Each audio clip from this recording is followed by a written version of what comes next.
is the CHRILLCAST, episode 9. As you can see, we're trying another new format. So always keeping it fresh, keeping it real. You know us, fresh and real, just like real krill being sold at a fish market. Which I fresh don't even is always better. Does that even happen? Do they sell krill at a fish market? I think krill's too small. We can just pretend we're talking about shrimp. Oh man. So as you can see, our first topic is latest pickups and currently playing. So, well, what have you picked up lately? So recently I was at GameStop because they have that 4 for $10 deal, and brought Claire with me, and I ended up getting Rage, the old Rage, because I never played it, so I figured I would. Borderlands 2, because I don't have a physical copy of that game, and then I got Dark Souls, because I've been wanting to get in that series. I'm telling you, I'm probably going to hate it because it's probably going to be too hard for me. And then Claire wanted the Elder Scrolls Online game. Really? Yeah, she wanted to try Elder Scrolls. Probably going to hate it. But, I mean, it was only like $2, so. Right, yeah. And then I also got the Crash Bandicoot refresh or whatever. Yeah, I think you told me that last time. Or last time I talked to you, that you finally broke down and bought it for her. Yep. Well, she asked for it every time we go to the store. Every time she sees it. So right. I mean, whatever. I get it. Okay. And, so go ahead. I was gonna say what I'm currently playing. I'm currently playing Destiny 2 finally. So I've had that game for a while, and I got it like a Black Friday deal where it was like 75% off. And not bad. Yeah, well, I got like the whole thing, like the Awoken expansion as well, and it was only like $20, so it wasn't. Have you ever played either of the Destinies? I played through the first one. I honestly enjoy the games. I hate the business practice behind that, but I always wait until I get a discount with the expansions because I don't want to fall prey to that predatory business practices. See, I tried the original Destiny, and that's where I was at with that. I had people that were playing it for like months and months and months before I joined in, and I tried it, and I was like, "Yep, this is not for me." It reminds me, it's essentially like Halo. It's like the same shooting mechanics, but you have magical powers. So I mean, you mean it's right the same shooting mechanics as Halo 5? I mean, if you mean like the advanced movement, then yeah. But like as far as the gunplay is tight, so I like it, and it's colorful. All the things that appeal to me. Right. Colors. All right, so my latest pickups were Persona Q2, Persona 4 Arena, and Fire Emblem Fate Special Edition, which is all 3 games on one cart, including the DLC route, which normally you cannot get physically on a cart. It does include that, which is obviously something I would like, because you can play all 3 routes without downloading anything to the 3DS and relying on the eShop whatsoever, which I don't trust Nintendo to curate much longer. Probably 2022 at the latest they would maintain the eShop for 3DS.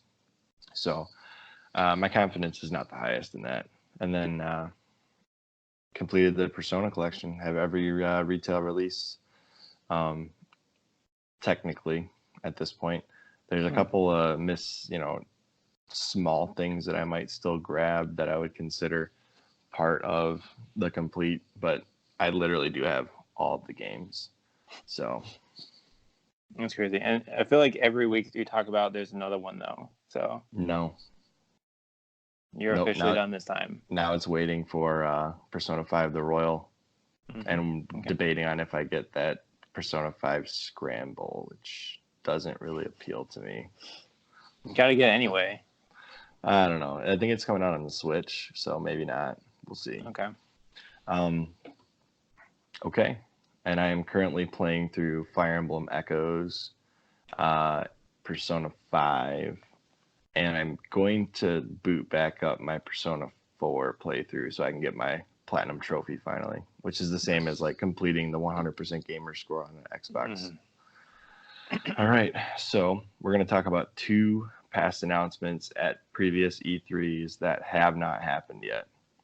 Both of them ending in the number 4.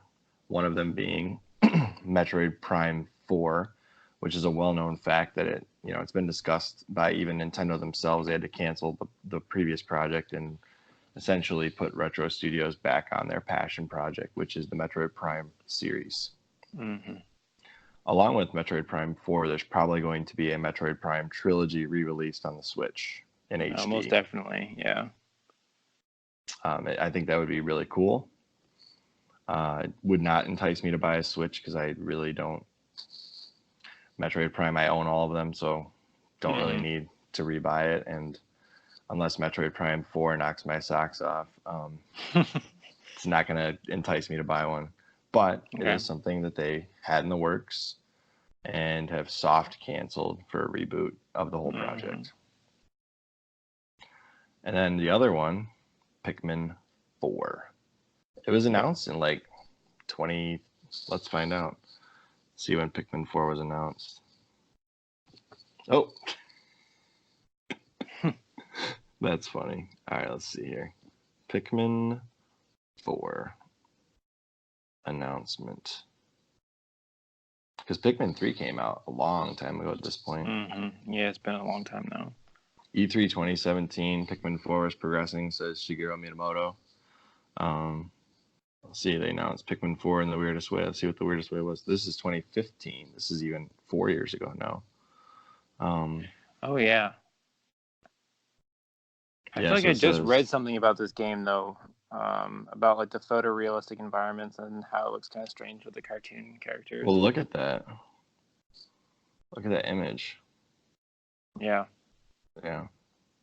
And they said it was close to completion in 2015 and then radio silence for 4 years now. That's insane. And this article's on Kotaku, by the way. Not that I'm a big proponent of Kotaku, but they have the information, so we're using them. So referenced my source. And then in E3 2017, they say Pikmin 4 is progressing. So 2 years later, and they're saying, oh, by the way, we're still working on this, even though it was close to completion in 2015. And it was announced in a direct on January 4th, 2015. So what do you think would be holding it up?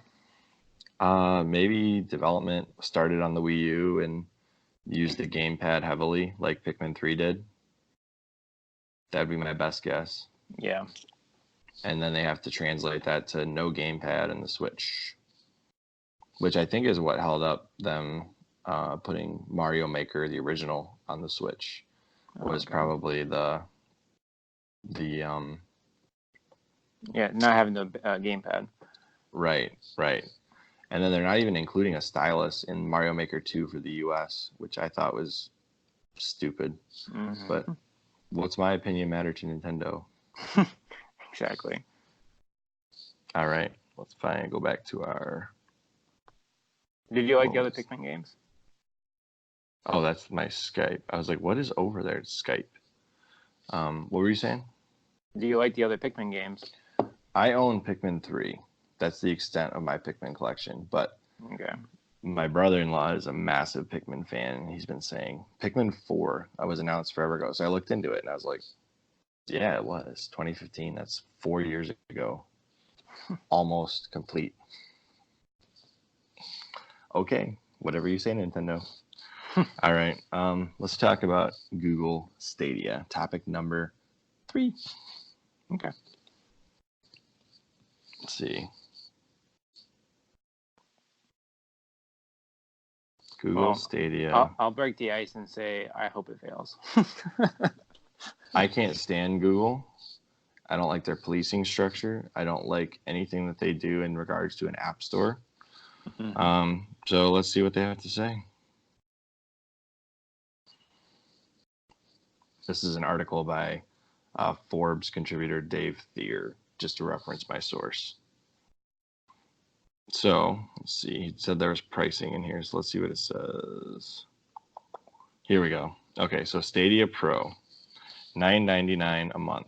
You get access to an unspecified library of games. Play at 4K, 60 frames per second with HDR. The base package is free. And that's not even going to be available at launch. So unless you're willing to pay, you can't play it right away. Then there's the Founders Edition. And I did see on this Founders Edition that, let's get rid of this ad. There we go. I did see on the Founders Edition, you get a controller, and it's like $140, $130, I want to say. Okay. I know there's a price on that. I saw somebody somewhere, and I don't remember where I saw this, but somebody was saying it'd be $170 to get the controller and Stadia Pro. Okay. So, and how many games, or do we not know that? Here's the list. Yeah, so Baldur's Gate 3, Ghost Recon, Breakpoint, Guilt, Get Packed, Division 2, Destiny 2, Rage 2, Assassin's Creed Odyssey, Doom Eternal, Mortal Kombat 11, which The Crew 2, give me a different Mortal Kombat. 11 is like way divisive. I don't want it.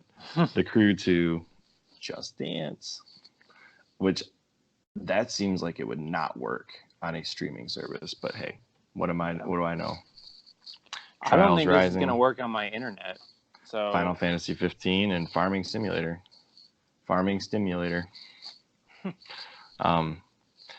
They were saying that all you need is 20 megabits per Mbps, megabits per second. Will get you 1080p, and 10 will get you 720p. You know what the average internet connection speed is? Like 50 megabits per second. So like basically this is available to everybody. Yeah. Go away, advertising. All right, Forbes. There we go. Yeah, I mean, look, you can see on that chart, 10 megabits per second gets you 720p.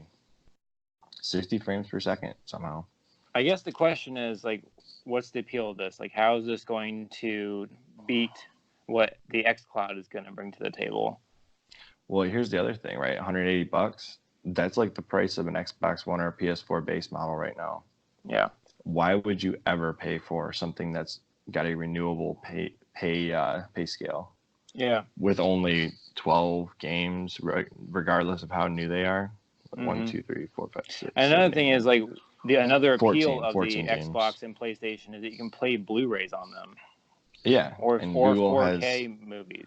I mean, are they going to throw in YouTube Red? I doubt it. Yeah. They're not. I mean, if they're not throwing in a streaming service or some kind of ability to watch videos with this service, and it's only going to be available through Chromecast initially. So if you don't have a Chromecast, it won't work. Yep. So I don't know. I'm not a fan. I don't like Google muscling in on anything. When they muscled in with Android, it killed off Windows Phone, killed off Palm OS, killed off Web OS, killed off BlackBerry OS. They took the whole market except Apple. And the only reason they have not eclipsed Apple is because Apple does it better. Yeah. They just do. I mean, that's a fact. I prefer Apple products to anything Android, although I was a hardcore BlackBerry user prior to Google muscling in and knocking them out. Yeah. I'm going to go ahead and deter from that. I do have an iPhone now, but I prefer Samsung. I really miss my Samsung phone. They get old so quick, though. Androids do not last even the 2 years. Anyways, so my opinion of Google Stadia, bye. See ya. Get out of the market. Yeah, well, like I was saying before we started recording, I'm worried about oversaturating the market with competitors, because if people are split, it can split communities. I mean, I realize there's supposed to be cross saves maybe with that, I read. It's still, you're going to run into a problem where we had in the 80s where you have the video game market crashes. I don't know how you could have oversaturation of the market at this point. You've got 3 main people and Google trying to get some attention. Apple's making one too, aren't they? Apple won't affect anybody that would be buying a game console at all. Their mobile market is based on the iPhones and the iPads and playing mobile games on a service. So anybody that's getting that probably wasn't going to buy a console. Yeah. Probably wasn't going to buy a Google streaming service. Definitely wasn't going to buy a Switch. Because if they're going to buy a Switch, they wouldn't even care about Apple's market on the thing. That's basically for casual gamers who want a bunch of free games to play anytime they want to play them. Mm-hmm. Like, there's a reason why gaming is so big in the U.S. Because you think that's always going to be the case, though? I mean, it's growing everywhere else, and it's kind of stagnant here. No, it's actually still growing, Will. Not at the rate as everyone else, though. It's just like the movie market. That's like going from 0 to, oh, look, now people can have them, just like the phone market in India. Those are going to be big marketplaces, but here's the problem. Game developers are solely based in Japan. I mean, big ones. Mm-hmm. The US and Europe. You have very few game developers outside of those countries. I mean, I hear you on that, but it's the same with movies, and they're already making concessions for movies because the movies are doing bigger in foreign box offices. So they're changing cultural, whatever, I can think of the word, cultural nods in them to appeal to the markets. Here's what I have to say about that. If China gets their way and gets blood out of video games, I will not buy those video games. Nope. That's what I don't care about blood, but I care about censorship, and I will not stand for it. I completely agree. Ever. Which is why we move on to topic number 4. Awesome. Well, that's a good segue, honestly. Censorship. Censorship exists in countries where socialism and communism reign supreme. Or dictatorship.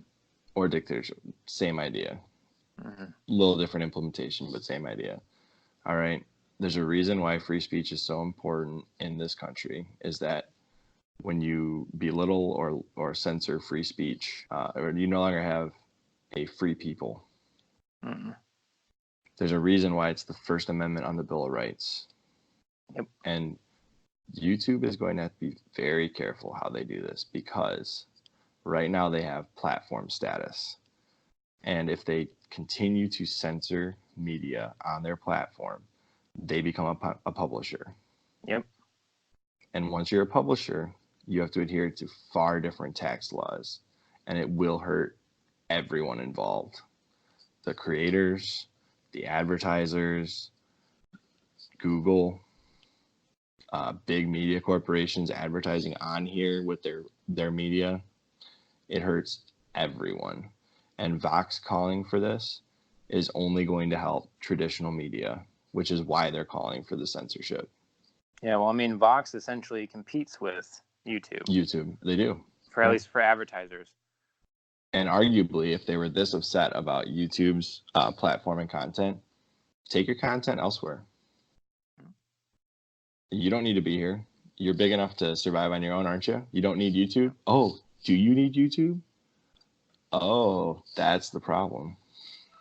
You want YouTube all to yourself, and you want to lower the impact of YouTube so that your site means more to people again, which right now it means nothing to me. Yep. Well, they're forgetting what the internet is. I mean, it's just a public platform where anyone can say what they want. And it doesn't, so like if you get insulted by something, it doesn't give you the right to censor that person speaking it. You know what I mean? If it's not like an implicit call to violence. If it's not violent harassment or hurting you. Yeah, it's just like people talking in like a public square, and you overhear them saying something mean about you. That doesn't mean you get to arrest that person. That's not how that works, you know? This isn't a dictatorship, right? If I say something about Trump, I'm not going to jail. Yeah, you have every right to be offended, but the idea is that you can also just turn off or block that person or not listen to the videos or walk away from the person in the public square, you know? So, I mean, I think really the Quartering said it the best. He said, you are a public persona. What you put out there is open for criticism. Just like whatever we put on our podcast, albeit with 14 subscribers, there's not that many people viewing us. Yeah. We are open to criticism. If somebody saw this video and wanted to criticize us, they have every right to do so. That's free speech. This is a public platform. If YouTube chose to say, no, you can't criticize the CHRILLCAST, Well, now they're publishing our podcast and saying nobody can say bad things. Mm-hmm. Kind of like how Rotten Tomatoes removed their comment section because they are a publisher. They're not a platform. Number 5, Minecraft has officially surpassed Tetris in total game sales of all time. Pretty crazy. It is. Crazy time we live in. Let's bring up a source. Minecraft surpasses Tetris.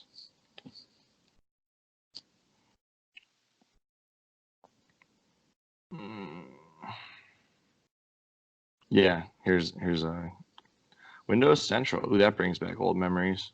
Mm-hmm. All right, so we'll give credit to Asher Madan. Hopefully I pronounced that right. So Minecraft has sold 176 million copies. All right. That's crazy. Tetris, last we checked, was around 172, I want to say. I have to go out and buy 1 million copies now. Get Tetris back on top. Yeah. Congrats to Minecraft for surpassing the best-selling game of all time. Yeah, who would have thunk a game that you go around and like break blocks and stuff? It's pretty crazy. 10th birthday. Wow, 10 years now. That's insane. It's only 10 years old. I feel like the game's been long.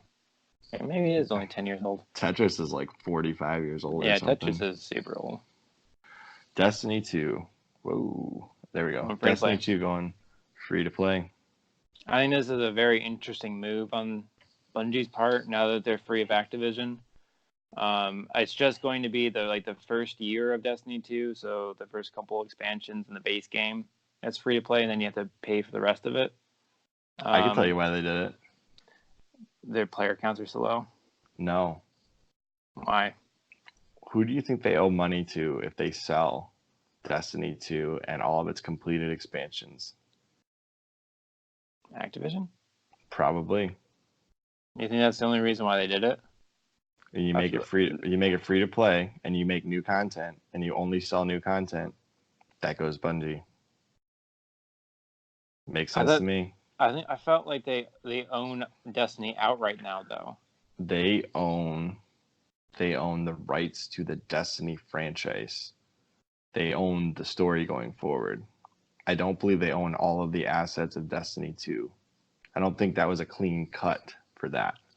I definitely read that it was a clean cut. I wouldn't be surprised if the situation is how you described it, but I definitely read it like they own it outright now. They own the franchise. But I guarantee you all of the content made prior, they owe a cut to Activision.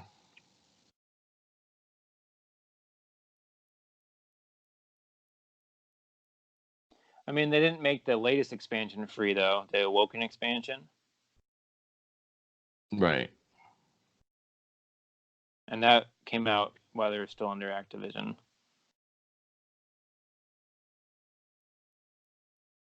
All right, yeah, so it says...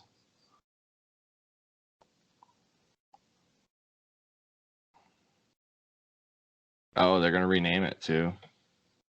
That's what I'm saying. I think they're trying to pull it out from under Activision, not give them any money. Good. So they took the Destiny franchise with them. Oh, and it's coming to Steam, which is a big deal. Oh, so it's coming to Google Stadia. Ugh. Yeah, it's coming to Stadia. That's one of the launch titles. Yeah, I almost guarantee you this is entirely a move to stick it to Activision. Yeah, both monetarily and every other way. If all the rumors are true, especially for the first game where they had the complete game and then Activision ripped out all the content to make DLC, which is why they lost several of their original Bungie people, like the cinematic director and the composer. I mean, no wonder Bungie would want to stick it to them now. Well, yeah, no joke. I mean, that really tarnished their image. I mean, because they had a sterling reputation after Halo, and that. There's the ChrillTube. There's 3 posts. Hey, somebody liked one of them. Nice. It might have been me. I wonder. Oops, I just downvoted it on accident. Nice. Yeah. So follow us on ChrillTube. As far as Destiny 2 going free to play, do what you want, Bungie. I still won't play it.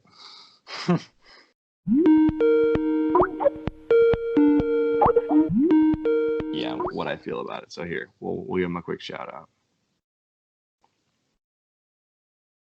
Oh, and the reason why they spelled Prey, Praey, as opposed to Prey, Prey, was because they got sued by what company made Prey?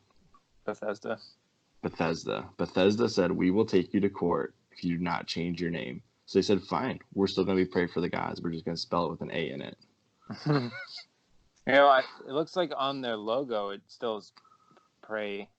No, it's that fancy EA symbol. Okay, AE, I can't really see it from here. It's like too zoomed out for me.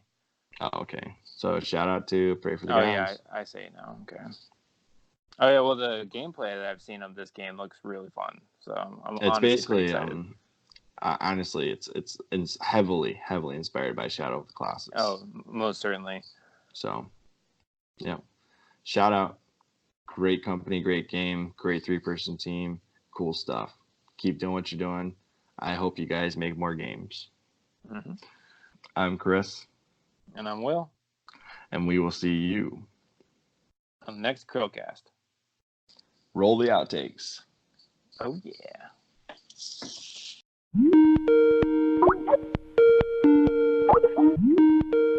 I can't even use this bit. I think we should make a t-shirt, Will. I'll show you.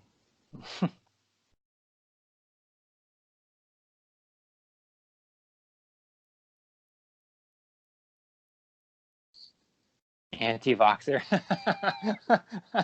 I love it. And actually, here, I have to show you because you wouldn't believe me if I just told you. I have the top comment on Steven Crowder's video. Really? Yes. All right. Even more than his own comment.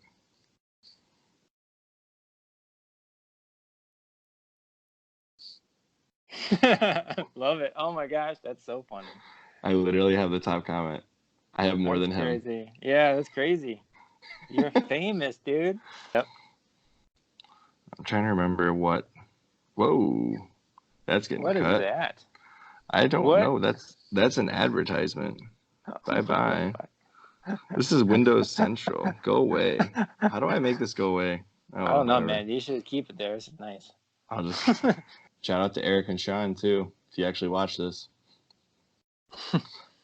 I heard Eric's having his baby soon. Yeah, he's definitely like in the 9 months. He's really showing. Looks like a beach ball. So if anybody's wondering, okay, you know how long it takes me to edit these dang podcasts? Forever. About an hour per 10 minutes of content. Mm-hmm. Which I'm shortening down and doing less editing. I make a lot of inappropriate jokes, so you have to cut those out. Off camera. This is a family-friendly podcast.